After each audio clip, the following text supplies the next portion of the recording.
구매된 디지털 노마드라면 사실 서울에 있든 제주도에 있든 가능해야 하는 거 아닌가? 월 매출 한 4천만 원? 속도 수익은 또 별개로 못 들어오니까 재활용할 수 있는 곳을 세팅했으니까 반품이 막 그렇게 싫지는 않더라고요. 오히려 반갑기도 했어요. 사장님 안녕하세요. 네, 안녕하세요. 네, 지금 잡초를 뽑고 계시네요. 지금 한창 잡초들이 많이 자랄 때여서 네. 열심히 뽑고 있습니다. 저희 채널에 이제 처음 출연하시는데 자기소개 좀 부탁드릴게요. 안녕하세요. 저는 지금 제주도에서 다양한 사업들도 하고 있고 얼마 전에 또 카페도 인수하게 된 언에븐트라고 합니다. 지금 여기 뒤에 보이는 카페 너무 이쁜데 여기 사장님이신 건가요? 네, 맞아요. 그럼 여기 운영하신 지가 얼마 되셨어요? 인수한 지 한 달 정도 됐죠. 한 달 정도? 네네. 이런 업체 사장님이면 잡초를 이제 뽑을 거라고 생각을 못 하는데 혹시 이거 연출인가요? 아니요. 근데 저도 제가 지금 이렇게 잡초를 뽑고 있을 줄 상상도 못 했거든요. 근데 이게 생각보다 뽑는 게 되게 재밌거든요. 맞아요. 네, 재밌으니까 한번 해보셔도. 진짜 재밌어요. 그러면 이제 여기서 카페를 운영하시는데 보통 업무는 어떤 거 보세요, 사장님이? 저 같은 경우는 인수한 지 얼마 안 돼서 오픈부터 마감까지 다 하고요. 저희가 베이커리도 하고 있고 지금 보시다시피 야외에 배드가 엄청 많아요. 그래서 야외 관리에도 좀 더 신경을 쓰고 있고 저희가 인수했을 때 당시에는 좀 시설적으로 그런 부분에 보완할 게 되게 많더라고요. 그래서 그런 것들 지금 하나씩 고쳐 나가고 있는 중입니다. 이 정도도 다 뽑으시는 거예요? 네, 그럼요. 이게 사진 찍을 때 되게 깔끔하게 뽑히는 게 중요하잖아요. 그래서 이런 잡초들을 다 뽑아줘야 깔끔하게 하고 사실 흰천이랑 배드 침구가 흰색으로 하면 관리하기가 되게 어렵거든요. 근데 그래도 이게 사진 찍을 때 흰색이 제일 예쁘더라고요. 저 이 핫플레이스 인스타 감성 뒤에는 노동의 현장이 숨겨져 있음을 잊지 않길 바랍니다. 사장님 근데 이제 궁금한 게 있는데 원래 제주도 분이신가요? 저는 원래 제주도 사람은 아니고요. 내려온 지 지금 한 4년 정도 됐어요. 원래는 서울에서 게스트하우스에서 일을 하면서 옥탑에서 지냈었거든요. 근데 그 당시에 제가 똑같은 월세 50인데 서울에 있으면 5평도 안 되는 그런 단칸방에서 지내고 제주도에 내려오면 안채 바깥채가 있는 마당이 130평 넓은 저는 그게 충분히 좋다고 생각했고 제가 그 당시에 이제 구매대행 일을 하고 있었는데 구매대행 디지털 노마드라면 사실 서울에 있든 제주도에 있든 가능해야 하는 거 아닌가? 그래서 호기롭게 도전을 해서 내려왔죠. 어쨌든 제주도에 와도 하는 뭐 구매대행 일이라던가 온라인 쪽 일들은 그대로 돌아가는 게 신기했어요. 그렇게 해서 차곡차곡 돈을 모았던 것 같아요. 저 이제 그 할당량이 있거든요. 하루 이거 하나 채우는 거. 못 채우면 이제 퇴근 못 하는 거죠. 그럼 이게 하루에 한 박스 채우면 여기 다 하는 건 아니죠? 사실 하루에 한 박스 채워도 티가 안 나더라고요. 이게 막 했는지 안 했는지 잘 모르겠어. 분명히 여기 쌓이는 건 많은데 잔디가 많이 자라는 시즌에는 저희가 뽑는 것보다 자라는 속도가 이제 더 빠르더라고요. 대표님 그러면 아까 이제 서울에 사시다가 제주도 구옥을 보고 이제 바로 넘어오기로 결정을 하셨는데 그때 그러면 돈벌이 상황은 어떤 상태였어요? 그 당시 제가 돈을 벌고 있었던 건 이제 구매대행 하나밖에 없었거든요. 뭐 숙소라던가 뭐 카페도 그렇고 초기 자본이 많이 드는데 구매대행 같은 경우에는 사실 초기 자본이 많이 들지 않잖아요. 주문이 들어온 것만 쳐낼 수 있을 정도의 자본만 있으면 되니까 제가 그 당시 정확히 기억 안 나는데 한 200~300만 원 정도 있었던 것 같아요. 게스트하우스에서 일을 하면서 지낼 수 있는 돈. 그래서 그렇게 시작을 했었고 제주도에 내려와도 사실 주문 처리는 그대로 가능하니까 더 확장을 할 수가 있었던 것 같아요. 그럼 대표님 구매대행이랑 이제 게스트하우스 이렇게 하시면서 제일 많이 버셨을 때 그럴 때는 또 어느 정도까지도 가능했나요? 구매대행 같은 경우에는 뭐 대량 주문이 간간히 들어오면 많이 들어올 때는 그래도 월 매출 한 4천만 원?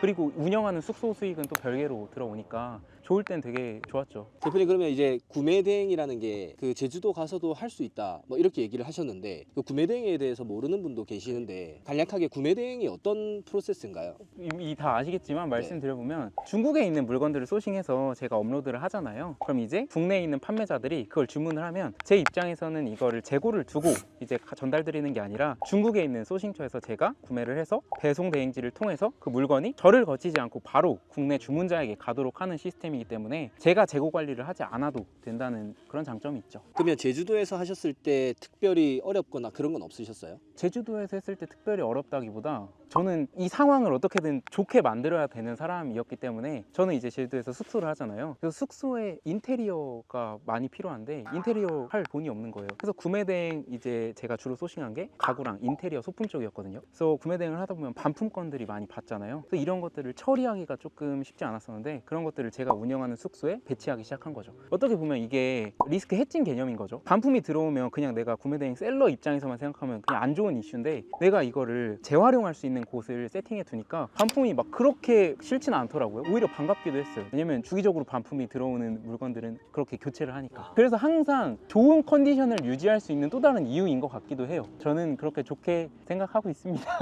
대표님 그러면 이제 카페 이렇게 관리하시고 또 다른 것도 하시는 게 있나요? 제가 직영으로 운영하는 숙소뿐만 아니라 다른 사장님들 숙소를 또 운영 대행해주고 마케팅까지 해주는 그런 숙소 위탁 운영 회사도 작게 운영을 하고 있어요. 그런 쪽도 사업도 하고 있습니다. 이게 갈수록 숙소들이 상향 평준화가 되고 있는 걸 느끼거든요. 그래서 뭐 자쿠지 없으면 안 되고 수영장 없으면 안 되고 네, 이런 게 꼭 있는 것 같아요. 그래서 여기 수영장도 있고요. 저게 성산 일출봉입니다. 네, 지금 바람 때문에 이게 날아가는 뒤집어져 있으면은 게스트분 속이 뒤집어지잖아요. 이런 거 구매 대행에서도 좀 꽤 팔리는 물건 네, 맞아요. 아닌가요? 제가 이 공간뿐만 아니라 다른 숙소들도 거의 인테리어 야외 집 같은 거라던가 의자라던가 이런 게 거의 다 구매 대행 반품 받은 것들로 세팅이 된 거죠. 실제로 구대업자들도 이런 상품 소싱해야 실제 펜션에서 주문이 많이 들어오더라고요. 그렇죠. 그리고 저는 인테리어 쪽에 잘해서 한다기보다 이 반품건들을 어떻게 활용할 수 있을까 고민을 많이 했던 것 같아요. 지금 체크인이 내일 있어서 기본적인 청소만 됐고 디테일한 것들은 보통 당일날 다 하거든요. 그래서 당일날 한 번 더 확인하는 그런 방식으로 뭐 간단하게 소개해 드려보면요, 이쪽이 메인 거실이고요.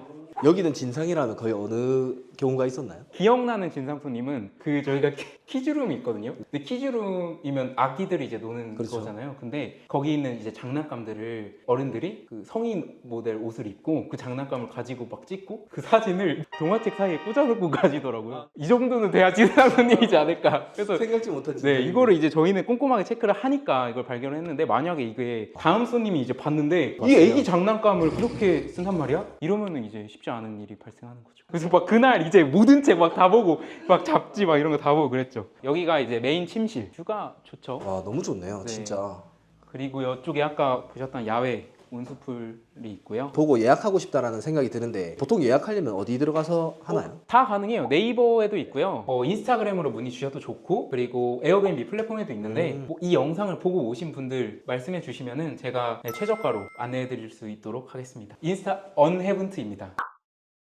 그럼 아까 마케팅 보고서? 네. 그런 거는 어떤 거에 들어가 있어요? 마케팅 보고서는 제가 맨 처음 제주도 내려와서 숙소 운영을 시작했을 때 저도 막 해외여행 가고 싶고 놀러 가고 싶은데 숙소 청소를 맡기고 싶은 마음이 제가 드는 거예요. 그래서 일단 존재하는 청소 업체들을 이용해 봤는데 사실 숙소 체크인 준비랑 청소랑은 되게 많이 다르거든요. 그러니까 예를 들어서 액자의 각도라던가 아니면은 뭐 커피 캡슐을 몇 개 놔야 되는지 이런 것들은 청소의 영역이 아니라 체크인의 영역이잖아요. 이런 것까지 일괄적으로 케어해주는, 더 나아가서 마케팅까지 담당해주는 그런 위탁 종합 업체가 있으면 좋겠다라는 생각을 해서 그걸 이제 그냥 제가 시작을 하게 된 거죠. 그래서 저희 이제 업체의 경우는 체크인 준비는 기본이고 고객 응대라던가 아니면 현장 대응이라던가, 더 나아가서 이제 마케팅, 그리고 뭐 경쟁 숙소의 동향이라던가 이번 달에는 어떤 마케팅을 진행했는지 그런 것들을 매월 이제 2번씩 사장님들에게 보고를 드리고 있거든요. 그래서 그런 마케팅 보고서예요. 그러면 이거 펜션 운영하는 사장님들이 되게 좋아하시겠네요? 그렇죠. 만족도가 그래도 상당히 높으시고, 사실 지금 문의는 계속 꾸준하게 있는데 저희가 그 정도 아직 인프라가 갖춰지지 않고